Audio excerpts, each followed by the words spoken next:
AP CM Chandrababu అధ్యక్షతన జరిగిన 6వ ఎస్ఐపిబి సమావేశంలో కొన్ని కీలక నిర్ణయాలు తీసుకున్నారు. ఈ భేటీలో ఆమోదం పొందిన పెట్టుబడుల ద్వారా ఎనర్జీ, టూరిజం, ఐటీ, ఎలక్ట్రానిక్స్ రంగాల్లో భారీగా ఉద్యోగ అవకాశాలు లభించబోతున్నాయి. ప్రభుత్వ పాలసీతో ఏపీలో పెట్టుబడులు పెట్టేందుకు దేశ విదేశీ సంస్థలు ఆసక్తి చూపిస్తున్నాయని ఏపీ సీఎం చంద్రబాబు అన్నారు. చంద్రబాబు అధ్యక్షతన జరిగిన ఎస్ఐపిబి సమావేశంలో రాష్ట్రానికి కొత్తగా వస్తున్న పెట్టుబడుల ప్రతిపాదనలను పరిశీలించిన చంద్రబాబు 19 ప్రాజెక్టులకు సంబంధించి 33,000 కోట్ల పెట్టుబడుల ప్రతిపాదనలకు ఆమోదం తెలిపారు.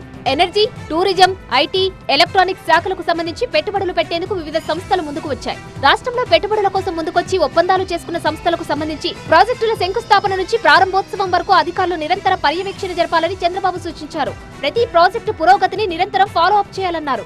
ఆయా సంస్థల పెట్టుబడులు, క్షేత్రస్థాయి పనుల స్థితిగతులను తెలుసుకునేందుకు డాష్ బోర్డు తీసుకురావాలని అధికారులను ఆదేశించారు.